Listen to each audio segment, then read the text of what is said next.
Hey everyone, welcome to Fighting Over the Card Catalog, a snarky look back on young adult novels of the 80s and 90s. I'm Jess. And I'm Steven, and I'm here to make my wife happy. We're taking a journey to find out how many terrible and hopefully some not so terrible books from my youth I can get my husband to read before he reconsiders his whole marriage. Hi. Hey. Hey. So this week's book is The Face on the Milk Carton by Caroline B. Cooney, published in 1990. The Face on the Milk Carton, Caroline B. Cooney. No one ever really paid close attention to the faces of the missing children on the milk cartons.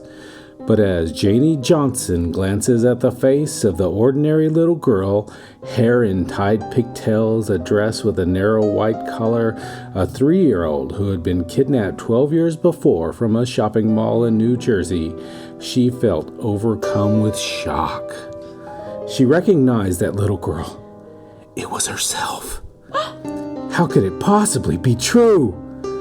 Janie can't believe that her loving parents kidnapped her. But as she begins to piece things together, nothing makes sense. Something is terribly wrong. Are Mr. and Mrs. Johnson really Janie's parents?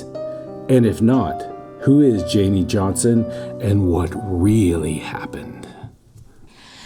So, what'd you think about it? Well, okay. So the story itself was fine. Uh-huh. Yeah. But I have a problem with the way she did some of the writing. Yeah, same. Yeah, so like there's this method of writing that some authors do where they compulsively repeat themselves throughout the book, and it's meant to like show anxiety and to give you anxiety, and it does. It gives me anxiety, and it makes it not enjoyable to read. Yeah. So although they're being successful in what they're doing, I don't like books that are written like that. Like Catch-22? Like Catch-22. Catch-22, great story, great characters, great character development, but they repeated. He repeated these same things, these same themes over and over to give you anxiety, and it worked, and it gave me anxiety, and I did not like it. I don't like it when authors do that. And she did that in this book, and just like Catch-22, I'm sure a lot of people would not have a problem with it and would absolutely love it, but I don't. Yeah. My problem with the writing overall is I don't know that I really recognize any repetition, but the writing was just like so choppy.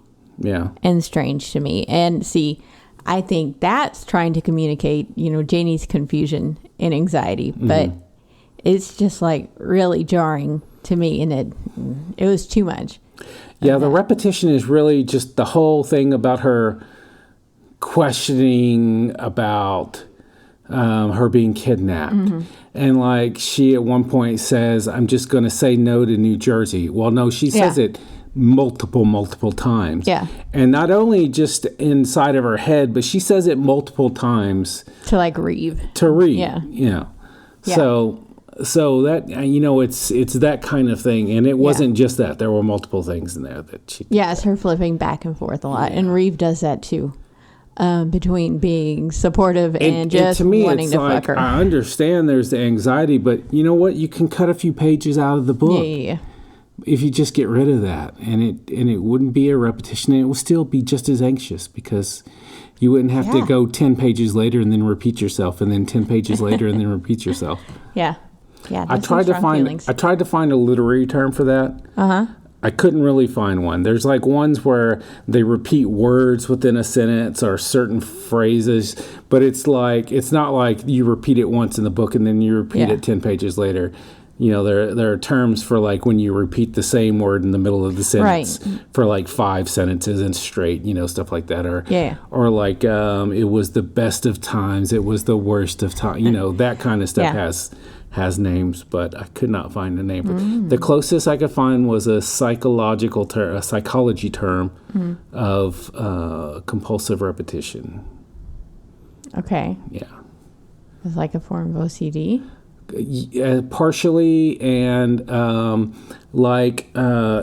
Freud had some stuff to do with it where course. Where you would have like dreams of repetition and certain themes would be repeated within dreams or things like that. Yeah, that was the closest I could find to that. So yeah, and it's pretty apt description of a compulsive repetition. Yeah. So this was one of the books that like everyone would like check out of the library in school. Kind of like Are You There, God? It's Me, Margaret. It's like it was kind of always like somebody omnipresent, you know, in elementary school. And I know I liked it, and later the sequel, just all the drama of it all. But now, yeah, no. Yeah. I mean, I guess the drama is still there, but I did know the, you know, outcome. So right. So for you, scale of 1 best book Dementors gets to 10? I'd say a 5. Yeah? Yeah. How do you think you would have liked it when you were like 10, 11? It wouldn't have been my genre, and it. Yeah. Yeah, it probably would have been pretty close to the same. Okay. Yeah. I think probably back then 3 or 4, but now it's got to be at least a solid 7. Yeah. Yeah. Did not enjoy. So before we get into the story, I want to talk a little bit about the history of missing kids being on milk cartons. Okay, so there was a show I used to watch, not a show, a movie, and I'm going to use that word again, compulsively watched it when I was a kid. Probably like around 11 years old. Man, I can't remember the name of it now. If I wasn't trying to think of it, I'd know it. But it was about a kid who was taken, and the mom just for years and years searched for him, and there was a police officer who helped her, and then like, you know, several years later he was following up on something, some tip or something, and it was like, you know, 10, 12 years later or something like that. And he knocks on this door and this kid answers, and it's that kid that they've been looking for all the time. But I mean, it was so dramatic. It was so dramatic. You know, mom yelling and tears and trying to find out what happened, and the whole city looking for him. And yeah, so I can remember being fascinated with that idea. And probably made me a little scared. Was it called Adam? That doesn't seem right. Because the kidnapping and... Oh, no. He was murdered, so I guess not. And murder of Adam Walsh. I think that's that one guy's kid. Yeah, the... John Walsh. Missing persons, or... Yes. What was it called? What did he do? Hold on. Oh, he did America's Most Wanted. Oh, okay. Yeah. But yeah, that story was told in a 1983 television movie, Adam. So I'm like, oh, is that it? It's not. But that's about the time that all these milk carton kids started coming. So during the late 70s and 80s, a bunch of missing children cases got a bunch of media attention. It was called Without a Trace. Without a Trace. Yes. It has 100% on Rotten Tomatoes. Yeah. Oh, shit, we gotta watch it. And guess what? This was made into a television movie in 1995. So maybe we should find and watch both of those. Oh, I don't know. Oh, I think so. Anyways, in 1984, the National Center for Missing and Exploited Children was founded. And so in September of 1984, Anderson Erickson Dairy in Des Moines, Iowa, began printing photos of 2 boys who were missing on their cartons. And a couple other little ones started doing it. Why don't they do it anymore? Practice began to fade in the late 80s and became obsolete when the Amber Alert system was created in 96. So that uses more, technology and stuff. But, I mean, Amber Alerts, we don't get a picture of the kid on our phones. I mean, you'll see it on Facebook or something, but on the actual Amber Alert, you just get a description. So I imagine that. And it doesn't really follow up, with... There is never a follow-up. Yeah. Yeah, there's not even it's been canceled at the end. I on have... phones. Yeah, on phones. Yeah, you're right. Yeah. Unlike, they'll talk about it on the news or whatever, but I don't watch local news. I know they have posters in Walmart, but man, there's 20 or 30 posters. It's...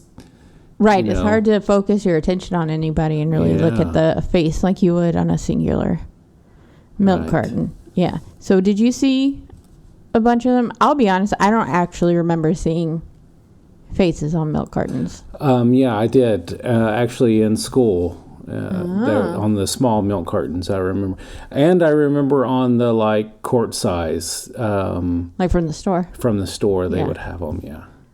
But I guess it was the 80s. It's late 80s. It started. I feel like I must have had a reference for it because I don't recall, this book being weird that happened, but I can't recall now any instance particular of seeing one. So yeah, I guess I failed in helping find another child. Well, you were pretty young.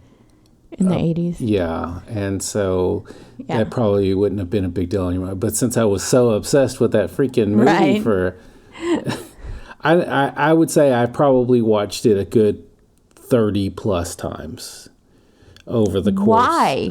You just addicted to the drama of it? Yeah, it was just such a fascinating idea to me. That was... I don't know, so out there. Did you wish something that dramatic would have happened to you? I probably wondered how my parents would react. And my parents were going through a divorce right around that time. That was the same time frame.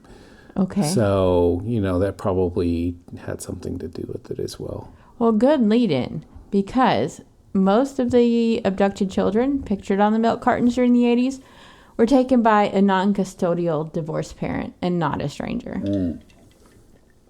So the whole campaign brought attention to the idea of stranger danger, but, that wasn't really much. Well, and then that's one thing in the book that I really disliked. I would assume that is close to a valid statistic for all kidnapping of adults, or is that it's someone or someone within the family. Yeah. But so Janie's friend Pete, at the beginning of the book, when they're just talking about the kids on milk cartons, his mom says that the kids on cartons aren't really kidnapped. It's usually just divorced parents taking a kid from the other. Yeah. Dog, that's still kidnapping. Yeah. Yeah. I talked to a guy one time whose wife was from Canada, and she took their kid and left and went to Canada and then used the Canadian courts to file paperwork. Yikes. And of course, their system is going to side with their citizens. So he completely lost any privilege to see his child. That's so sad. Yeah, that's sad. He was sad. Yeah. Actually, I was talking to him in a bar, so he was... Oh, geez. So another, problematic thing with that is that it was, really racially biased. The majority of kids on the milk cartons were white. Yeah. And let's I can see that. In 1997, while making up only 15% of the U.S. child population, Black non-Hispanic children were 42% of all non-family abductions. And Hispanic children were 23% of non-family abductions. White children were 65% of the population, but were only 35% of the non-family abductions. So, yeah. And also, nobody kept hard, verifiable numbers on the program as a whole. So they don't really know how effective it might have been. Or not. Right. So. And for many years, companies got public service tax break by putting pictures of missing children on milk cartons. So Janie Johnson is a typical 15-year-old in suburban Connecticut, pretty privileged, until one day she notices a picture on the back of a milk carton at school. I mean, would that freak you out? Absolutely. The little girl named Jenny Spring looks exactly like her. And Janie believes it's her, and she tries to tell her friends, but they just laugh it off. Which, I don't blame them either. You know, I mean, that's so strange. I would have been asking follow-up questions, obviously. Well, how do you know it's you? Mm-hmm. Yeah, they didn't really care. Yeah. So Janie can't stop thinking about this and starts to have daymares. And she sees like other little kids in her mind and a woman in a white apron and going shoe shopping and a beautiful woman at an ice cream shop. So she becomes completely obsessed with this idea that she may have been kidnapped, starts freaking out about it. But she won't say anything to anyone because she knows it sounds crazy. And she takes the milk carton and she puts it in her notebook. In her binder. And she talks about it incessantly. Incessantly. Nope. Incessantly. Yes. And she checks on it over and over and over again. Like she opens up her binder 20 times a day. Yeah. And her friends notice this. And yeah. Compulsive repetition. So finally it starts to get to her. She has to see her birth certificate because, you know, her friends are all starting to drive and everything. And she finds out, oh, you have to have your birth certificate to get your license. So she has to see it, but her mom like totally puts her off, saying it's in a safe deposit box at the bank. And Janie starts to grow really angry and impatient with her parents. And she realizes there are no pictures or anything from before she was 3. She goes to look in the attic one day and finds a trunk with the initial H on it. And inside are all sorts of school papers and things for a girl named Hannah. Also in the trunk is the same dress that the little girl was wearing in the milk carton photo. So now she finally confronts her parents, asking why there are no pictures, where her birth certificate is, and who Hannah is. And it's a very dramatic scene. They tell her they're actually her grandparents, and Hannah is their daughter. Yeah, that's the thing. As you're going along, you can tell that the parents obviously care for her. Oh, yeah.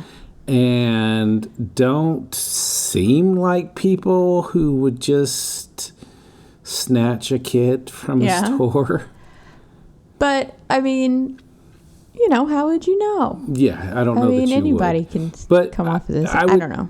Yeah, I mean, you would have to have some kind of thing, some kind of mental issue to just take a kid. I mean, there would have to be something. And wouldn't there? I mean, I don't know. You would think. I've never kidnapped a child. Yeah. Spoiler alert. Hannah was not okay. She became involved with the Hare Krishna and totally just joined in their cult and was not in contact with her parents for a long time. Until one day she just shows up with this little girl. It's Janie, saying that she knew the cult wasn't good for Janie, so her parents took them in, but they thought the cult would probably come after them because Hannah told them Janie's father was in the cult. So they started to move around a lot, but eventually Hannah went back to the cult, but all by herself. And they were still worried the cult would want Janie, so they kept moving, changed their last name, and eventually cut off all contact with Hannah. Lots of drama. Mm-hmm. Are you hungry? Because Janie's dad says, nothing builds an appetite like trauma. I don't know. That line just fucking killed me.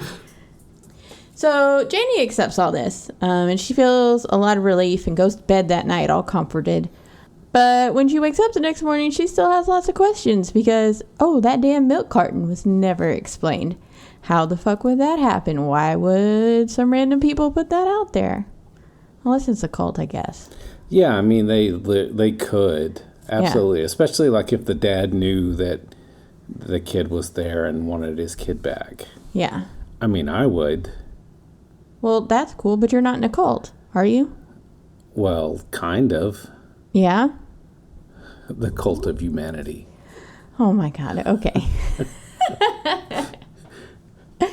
You're not brainwashed, though, I don't think. A little bit. Yeah? I mean, I'm an FC Dallas. Oh, my God. That's not the same. That's not the same. A fandom is not a cult. Kinda. That means I'm in a Doctor Who cult. Yep. I know what you mean, but Hamilton cult. Yeah, but I would think that would be even. Speaking of cults. Let's go. Speaking of cults. Yes. Okay, so you know David Koresh and the Seventh-day Adventists from Waco? Sure.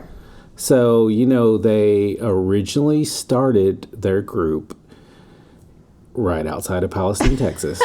I do think I've heard something about that, yeah. So, my ex's grandparents owned like 156 acres in Mount Pleasant, which is just outside of Palestine. Right. So, to get there, you had to take these back roads, backcountry roads, and you have to turn down like 3 or 4 different country roads, and then each time you turn down one, the road would get worse and worse, and Sure. and you know, pretty soon it's just like a really not well taken care of kind of asphalted road. Yeah. And I mean, once you get back that far, they aren't even county roads. Usually they're like private roads, so you're lucky if you get asphalt at all, right? so his first commune was on that road. Cool. And so my ex talked about when she was a little girl driving out to her grandparents' farm, that they would pass this plot of land, and they had a bunch of buses and travel trailers, and she said she would just see like dozens and dozens of kids and all over the land, just playing or doing whatever activity they were doing. Did she think that looked fun? Like she wanted to go join them or something? Or I was a bunch of kids. I don't know that she ever told me. Yeah. Anyway, that was David Koresh and his group. Right. Cool. And then you would turn off And onto so, a like, dirt when road. was that? Like late 70s, early 80s? That would have been sometime in the 80s. Sometime in the 80s, Okay. yeah. Because then he moved to Waco Right. and basically took over that. Right. And that whole group. horrible thing And was... then they all moved except for there were like 2 couples that stayed on the land and managed it. And then after all the stuff with Waco happened, then they finally moved. Okay. Yeah. Because they were tired of press coming and trying yeah. to talk to us. Yeah. Cool. Yeah, Waco was... I mean... We were living up in Connecticut when that happened, and so I was like so embarrassed because like everyone knew I was a Texan. And I was proud of being a Texan, and then all the focus was on Waco and all that craziness. And Yeah, I mean, cults can be anywhere, but there have been a lot of religious cults in Texas. Yeah. There's one in Wells right now, and they were calling out all the people in the tornadoes in Alto last month. They came to Alto and they're like, yelling at people that they caused the tornadoes to happen. Yeah. I think there was some homosexual stuff and just sinning in general caused Yeah. all that. Yeah, they're assholes. They're pretty creepy. The Church of Wells is what they're called. It's not. They didn't really get creative with it, but yeah, they've like stolen a woman from Arkansas, I think, and her parents. It's been in the news, not recently, a few years ago, but parents trying to get her back and stuff. And it's like she's an adult. She made her choice anyway. It's real sad. Yeah, there was in the Texas Monthly, I think it's called. There was a big story about one in West Texas, and it was very large. And they were actually trying to take over like city council and stuff as well. Was that the FLDS? Warren Jeffs? Yes, that it was. Moved? Yep. Yeah. Yep. It sure Yeah, was. that was. Yeah, that's fucked up. But yeah, brainwashing is real. Brainwashing is real. Yeah. Yeah. And the way a lot of people raise their kids, it makes it easy for them to be brainwashed because they teach them not to question. You just follow blindly and accept. Go ahead. Make your kids think for themselves. Make them. Make them. Is that not a form of brainwashing? Make them myself? question authority. Make them. Yeah. Yes. Make them. Make them How do you question. make them? Well, you point out hypocrisies, you point out when people are wrong, and then point out the people who blindly follow them. That's one way. Mm-hmm. Yeah. And you do it often enough, they'll know. And even when you do something wrong, when you're wrong, admit that you're wrong and say, look, even I'm wrong, and we'll admit it. I still don't think that's making them do it, essentially. But. Well, it's teaching them. Or brainwashing them. Yeah.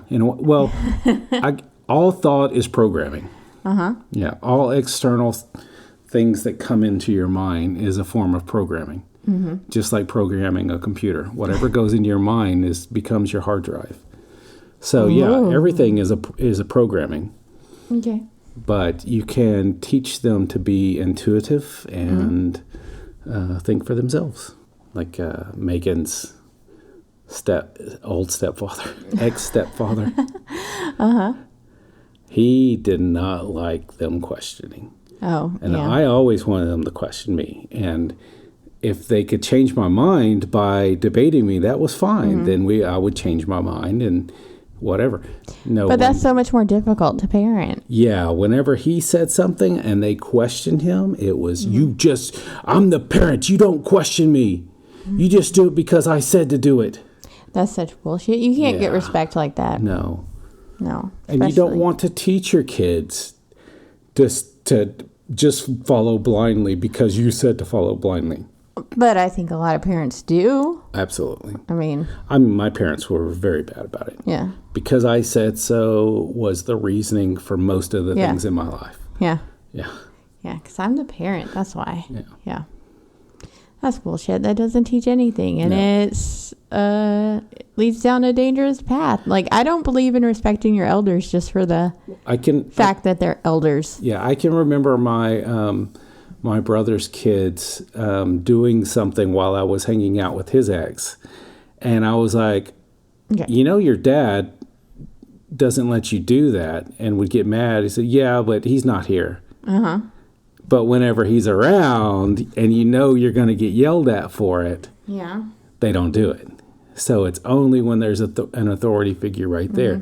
And even though it could be a bad thing to be doing in your life, you're not teaching them why it's bad. Yeah. You're just teaching them that they can't do it while you're teaching them that the danger comes from the parent, not from whatever might be happening. Right. As an effect from whatever they're doing. All right, that's Parenting Corner with Stephen and Jess. Jess, who's had no kids ever, but it's fine. During all this, Janie's older neighbor, Reeve. While I was taking notes, I kept saying Reese, but it's Reeve with a V-E. So he's gaining more than a brotherly interest in Janie. He's handsome, but not as book smart as his siblings. At one point it goes, "You're not dumb," said Janie, although he was. She adored Reese, but brains would round him out a bit. Yikes. And so his parents are like always disappointed in his grades and complaining to Janie's parents about it. And I think we're supposed to feel very, very bad for Reeve because of all this, to excuse all his creepy, weird behavior later on, I think. That's how I took it. So one day they even kiss. And so later when Janie's learned about her history, Reeve kind of suggests they're just joking around that they cut school one day. But Janie agrees. And that's like the day after she confronted her parents. Right. So. Yeah, so she is not emotionally stable. Right. Yeah. And she tells him to go to New Jersey, where she was kidnapped from. And he tells Reeve her whole story, but he doesn't necessarily believe it until they get to the town and they look up this Spring family in the phone book and drive past their house. They end up seeing 3 boys coming home from school and a mom, all with Janie's red hair. So Janie freaks out, says they should go home, and Reeve's a little freaked out too by this point, but he pretty much tells Janie that he thought she wanted to ditch school that day to do something neat with him. On the way back, he even suggests stopping at a motel. You know, since they're so late already. Yeah, I mean, like, she has nothing but this kidnapping on her mind. And he has nothing but something else on his mind. Exactly. I mean, Janie is interested in it. This is like one of the choppy bits. Yeah. The narration is going between her thinking about all this kidnapping stuff and then saying, I'm going to touch Reeve. I'm going to stop thinking about it and just be with Reeve. And then when I'm with Reeve, I can't stop thinking about the kidnapping. And then I'm going to stop thinking about the kidnapping and just be with Reeve again. Yeah. But talking about going to the hotel, Janie goes, I don't think I could concentrate. What if I could concentrate enough for the both of us? As a teenager, you will say anything. Yeah. And I mean, she doesn't say no to this, which I guess is consent enough for good old Reeve. So he pulls into a motel and checks in, signing in an actual book, which bugged the shit out of you, didn't it? Yeah, this is the 90s, okay? Yeah. They were not putting names in a book anywhere in the 90s. Yeah, I never saw that as an actual thing in my life. Did you? Like in the 70s? I never actually saw it in practice, but I saw it in enough movies to know it was a practice. Right. Yeah. Yeah. And, okay, maybe I could see maybe really fancy hotels still doing it then, just for a sake of tradition sort of thing. I wouldn't know. I never stayed at a really fancy hotel. I'm assuming you probably didn't either back then. No. So it might have happened, but this was not a fancy hotel at all. Let's see. Because Janie, they get to the door of the room and Janie tells him that she can't hook up with him. And it's not because she's such an emotional mess right now or that he showed this scary, quick, violent temper with the person at the desk for no reason. He was about to punch the guy because he made fun of Janie's name, it being so plain, Janie Johnson. And he was about to hit this fucking guy over it. But that's not what it is. But because they both knew if he had gone to a different sort of place with a safer, richer, cleaner feeling, they would have. Anyway, when we do it for real, Reeve, it won't be like this. When, Reeve said softly. Y'all aren't even dating yet. Calm the fuck down, Reeve. They've kissed once, maybe twice by this point. Yeah, they've known each other since Janie was 5. My dude, I know you're 17, but calm the fuck down. She is going through a lot of shit. Yep. So they're super late getting home. And they're in some deep shit at first with both sets of parents. But Janie explains that Reeve is just helping her with the news. And so the parents all give in. And it's forgiven.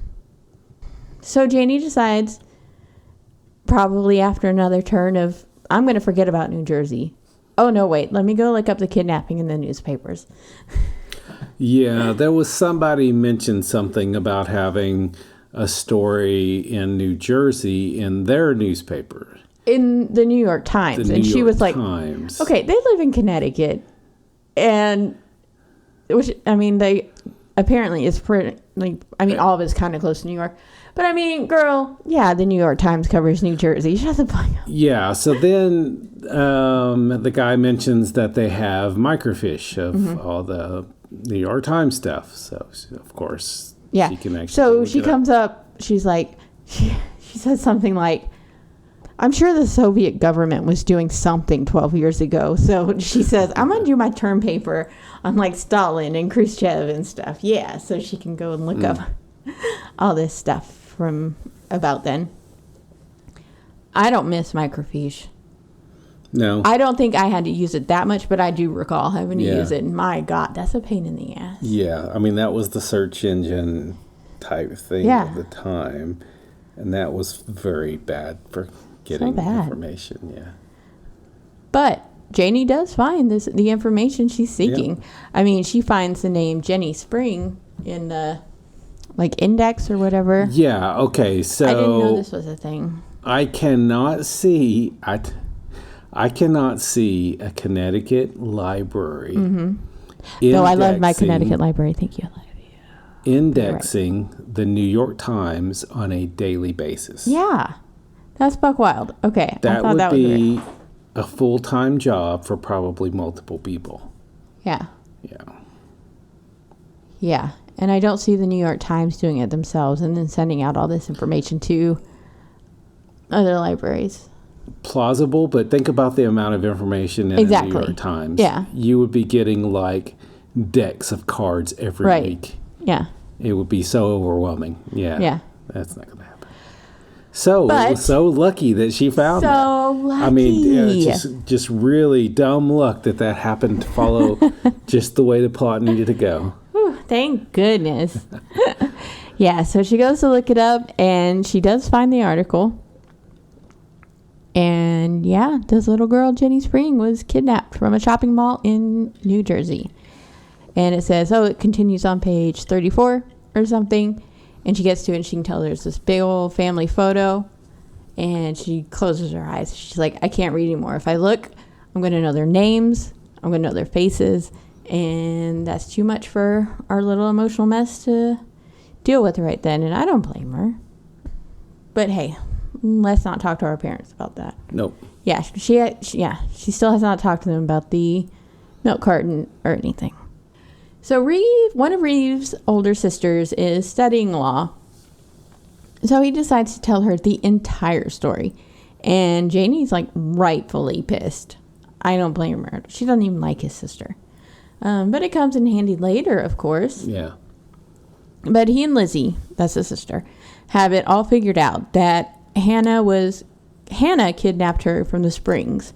So the Johnsons are like technically innocent if they don't know this information. And it seems like they really do believe the whole Janie was, born in the cults and all that. Yeah, she was made to be a mate with somebody. Right. And yeah. But this leads Janie to being just like completely overwhelmed with guilt about going willingly with Hannah from what she can remember, and they feast together so far. And she says she hates the little girl she was, and that's awful. And so Reeve tells her she's got to tell her parents about her worries. And then he gives her an ultimatum and says she needs to do that or he won't see her anymore. Yeah. So they break up. So she said multiple times that she felt that she gave up her life for a sundae. Yeah, for an ice cream sundae. For an ice cream sundae. She was 3. Yeah. Yeah, and then she has a lot of guilt. She's like, I was 3. I would have had my phone number recognized. Why didn't I ever call New Jersey? It's like, hey, what 3-year-old has their phone number memorized? That's a little young for that. And yeah, but Reeve points out, it's like, you're remembering that you had all these siblings and all of a sudden you're the only kid and having all this attention and stuff. So it's like, there's no need to feel guilty about that. You're 3.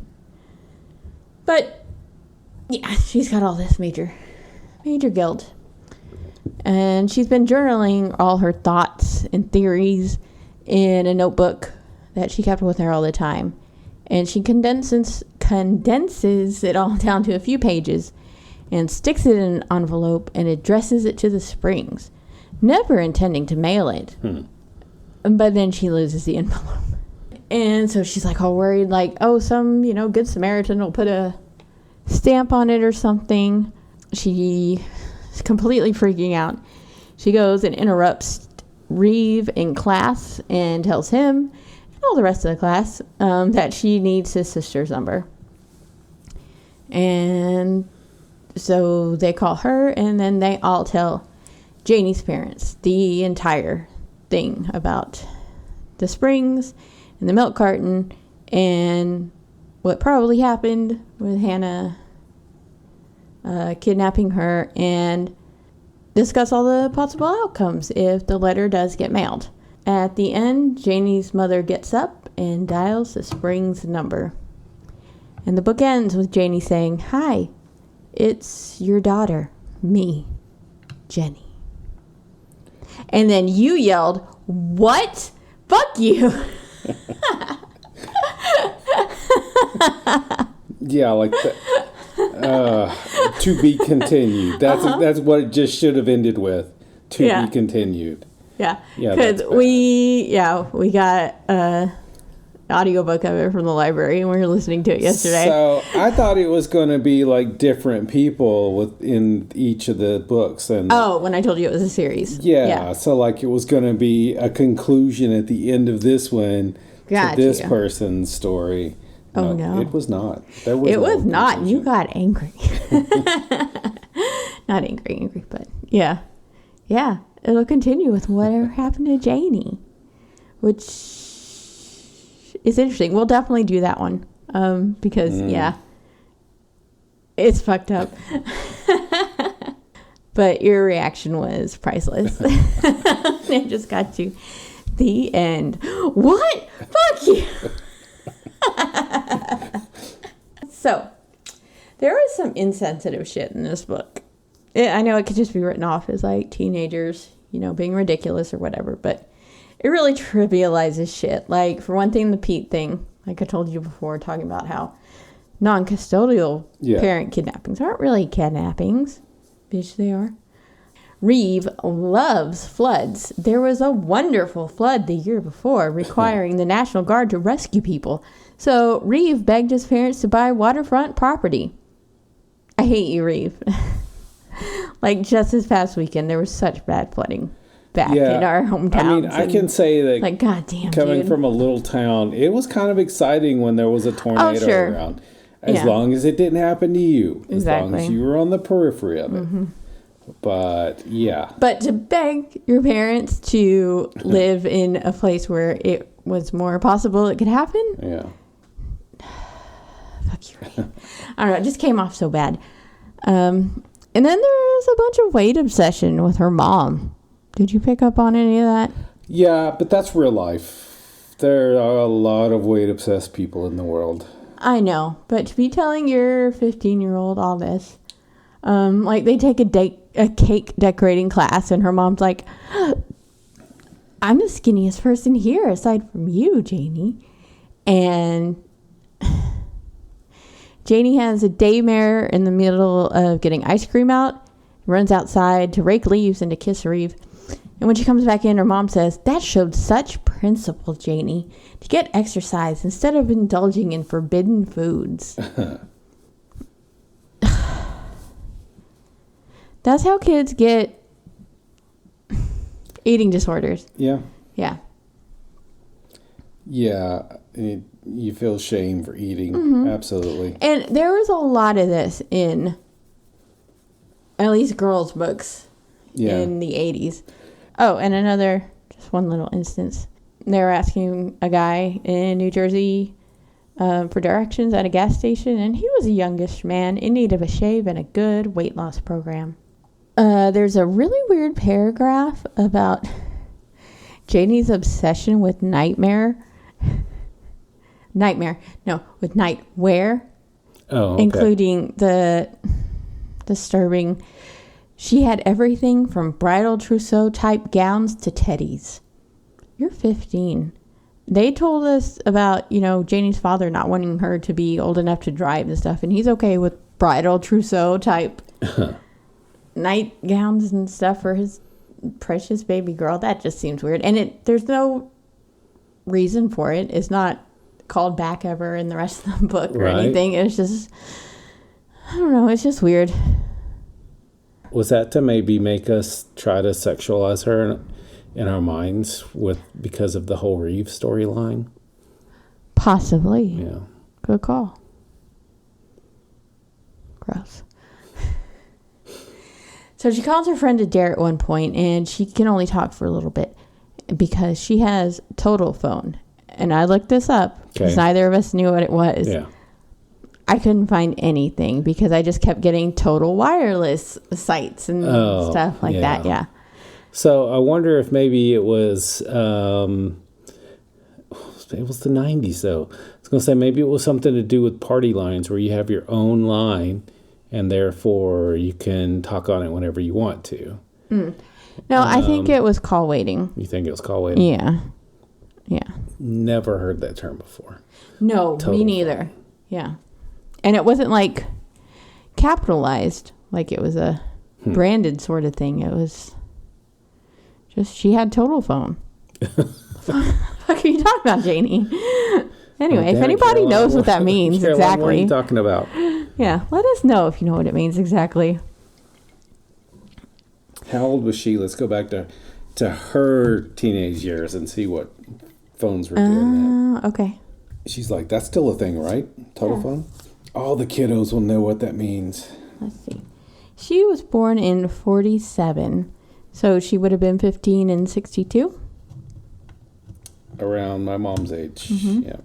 So I guess it could have been an early 60s thing, but I mean that would have been by late 80s, early 90s. I mean, you'd have to know it changed. Well, yeah. I mean, it would have been like call waiting. Yeah. And I can't think of anything else at that time. Yeah. I mean, I feel like we got call waiting and caller ID at the same time. Fairly close, yeah. I just mean us personally. We got it. Yeah, we had call waiting. Because you had to pay extra for that. We did not have any type of... you had to buy or rent from the phone company the box? A separate digital device for the caller ID. Yeah. Kids today have no idea. Y'all have no idea. Yeah, we had this little white box. Yeah, I mean, my grandparents still had a dial phone when I was growing up. I mean, we still had dial phones. And we had push-button phones also, but everything was corded. We didn't have You didn't have a portable? We didn't have a portable phone until I was probably a teenager. Yeah, it was the first time we got one that wasn't corded. Yeah, I think I bought one myself at a garage sale. Yeah, and then I had to find a new battery for it, so I went to Radio Shack. Oh yeah, because you could only get that shit at Radio Shack. And they didn't have the actual connector it needed, so they just cut the wire. They figured out which size battery it was, cut the wires on the old battery, and spliced them together for me. Oh, good people! Great job, Radio Shack. Yeah. My grandpa managed a Radio Shack in Jacksonville when I was little. Nice. Yeah, he used a picture of me holding cords when I was 3 and the ad for it. I'll show it to you sometime. I don't have the ad, but the picture is nice. Classic in my family. But yeah, we had rotary dial when I was when we were still living in Texas when I was 7. Yeah. So that would be 89. Yeah. I remember talking to my friends on it, and I was late teenager, so that would have been about the same. Yeah. Late 80s. Yeah, and I don't remember us having a portable phone down here, but I know we got one in Connecticut. The big ass. Did yours have the big ass long antenna? Yep, big antenna. Did it get broken a lot? Ours got broken.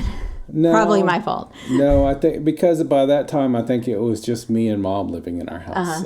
Yeah. Oh, and you were perfect and didn't break anything. Well, if I bought it, I wasn't going to break. Oh yeah, that's true. So, okay, wait. Were you living in isolated, creepy house when you had this phone? No. Okay. No. So you're close to other houses? Okay, so it probably would have been when we were living in my grandparents' house in Westwood. Okay. So, yeah? So we were around other houses, yeah. So were you ever able to pick up anybody else on there? When you started saying that, I would think you could pick up baby monitors. Oh, yeah. And you could pick up other wireless phones. Yes. Yeah. And I was creepy that way. Sorry. Oh, I was too. No, it's fine. I was a lot younger though, so. Very interested what other people were saying in their conversations. No, that's fucking fascinating. I'm not lying. I'd probably do it today. And if the FCC is listening, this is all fiction. I'm just kidding. I wouldn't do it today. No, but yeah, the guy who lived across the street from us, he was a year or two older than me. I hated him. He was a dick. His parents were a dick. And so nobody liked him. But yeah, I could pick up his conversation we're listening to this shit. It was fun trying to figure out who lived in different houses. It was talking. Yeah. Good times. I remember taking the phone. I could go past one house down the street, and I tried to talk on it, myself, leaving myself open to other people listening, of course, but but trying to see if I could pick anything up in those houses that I could read. So I would just unplug the base from the phone line, and then you would have the handset, and you could turn the handset on. Yeah, then you could turn the handset on, and without it being on the line, it would just pick up whatever other things were in the airwaves. Yeah. And then, of course, they started coming up with other ways of getting around, of making sure other people were listening to your calls. They had the different frequencies, the 2.4 gigahertz and 5.2 or whatever, and then and now they use that for wireless for internet. Mm-hmm. That used to be the phones. Yeah. Still get fucked up though, using our headsets at the theater. Mm-hmm. Couple times I've had police monitors when they go by the theater, like police cars, I guess. Yeah, that's a little weird. Yeah, so they came out with these things where it would modulate the frequencies, and that way, if there was somebody talking, it would just kind of it'd be a little bitty chop thing. Yeah, but yeah. So that's tech talk here. Okay. Yeah, we got on that talking about Total Phone, which we still don't know. But let us know if you know. Yeah, let us know if you know what the hell that is. Exactly. That's just our best guess. So my favorite bit of choppy writing is when Reeve goes on this whole rant about what kind of scandal this could cause if it came out, Janie told anybody, and how it would embarrass her parents and wipe them out. Anyway, Janie's already crying. And I mean, it's just like, this is not fucking helpful, Reeve. But at the end of it, it says, he looked into her eyes and she thought, he loves me. And so, I think this is one of the most upsetting things about this entire book is that Janie is so emotional and traumatized during this entire thing. And he's been aware of this, because the majority of the time, during the majority of the time while he's been wanting to hook up with her. And she's just way too fucking vulnerable for all this. And I know he's 17. And this is what I was talking about that Reef does. That he flips back and forth between just wanting to have sex with her and being supportive. So it's like he knows how to be supportive on some level and that she needs it. But then it seems like he uses that to his advantage. Yeah. And that really bothers me. I'm not a fan, Reeve. Not a fan. I'm not a fan of teenagers, so, Yeah. When talking about that possible publicity later on, Janie says, talk shows where everybody else on it has trans, bi, cross-sexual habits. She shuddered. I can hardly wait to be among them. Fuck all the way off with that, Janie. Yep. I know it was 90. I don't give a shit. Yep. Fuck that. I know in the 90s that was all negative connotations for me. Yeah. And to make it even better, Reeve goes, I'd settle for any sexual habit at all, Janie. Just fuck off, Reeve. Fuck off. Passive aggressive much? All right, so just some little random shits I picked up on. Did you pick up on her dad when he was all lamenting about Janie growing up? He wraps her hair around his wrist and later he brushes his face with her hair. It comes off as creepy. I mean, I understand, it may be. I know, when my kids were babies, that, it was just, you're holding them tight. Well, yeah, and you stroke their head or whatever. Yeah, and their hair's right there, and you smell their hair and stuff, yeah. That's completely different than brushing your face with your 15-year-old's hair. It's so, I don't know about 15-year-old. I didn't do that with my 15s. Yeah, that's after talking about her 90s and shit. Anyways, it just creeped me out a little bit. So, at the beginning of the book, Janie's gradually adding letters to her name, to make it more interesting, to make herself seem more interesting. She ends up making it Jane, Jayne, John Stone, and then Jane with 2 Y's. So I'm embarrassed to admit I did the exact same thing when I was 15. Yeah. I mean, obviously I did because my name is so long. I was trying to figure out other words that I could kind of do with it and shortening it such that just to make it shorter. That's not what I did. I changed my IC to YK. Jessica. Yeah, exactly like Janie, just to seem more interesting. All right. Yeah. I'm incredibly embarrassed by that now, but yeah. So her parents gave her the master bedroom because they each had studies. Yeah. What? And in said bedroom, her bedspread was lace panels, all different shades and textures of white. It's too fragile to sit on. So why would you have a bedspread that you can't sit on? The fuck is that? Sorry. So do you want to listen to the next one? I guess. I mean, not right now. Yeah, obviously Eventually. not right now. No. I mean, I want to know what goes on. Yeah. I don't want to. You just want me to tell you about it? Be anxious about it the whole time. Oh, okay. Then that's it for this week, I guess. So. I do remember a story. So when I was first dating my ex, we were going to the bowling alley, but to get to the bowling alley, you had to pass by this seedy kind of motel. And she asked me where we were going. I said we were going to the no-tell motel. Oh, God.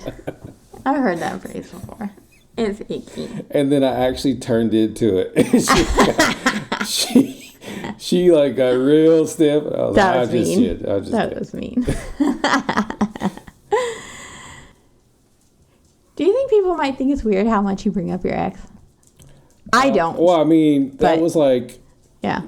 12 years of my life during like formidable young adult times. Yeah. So that's when I was doing stupid, crazy stuff. Yeah. And then having your kids, which we reference. Yeah. A lot. Yeah. So I haven't done as much stupid, crazy stuff as much since I was divorced because, then I was taking care of kids as a single dad and working nights. So, I pretty much did nothing. Stay home. And then they grew up.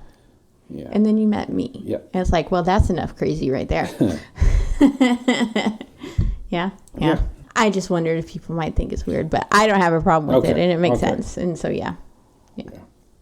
So anyways, if you want to hear more about Steven's ex, please rate us on... Please rate us on Apple Podcasts. That's the best way to help a podcast out, and it just takes a minute. Or subscribe on Apple Podcasts, Spotify, Stitcher, Google Play, iHeartRadio, and all the places. If you're enjoying our podcast, please tell your friends and share on all the social medias, like Facebook and Instagram, where you can find us at Fighting Over the Card Catalog, or on Twitter at Card Catalog Pod, or my personal Twitter, Just Digress. And email us if you'd like at fightingoverthecardcatalog@gmail.com. I'm currently deciding which books we'll be reading in June. So if you have a particular request, let us know at any of those places. So if you thought this one had some fat shaming bullshit in it, get ready for next week. The horribly titled, so much that I really do hate seeing it on my bookshelf sometimes, is Me and Fat Glenda. So get ready for that one, kids. We're rereading the books of your childhood. So you don't have to. Bye, everybody. Bye-bye.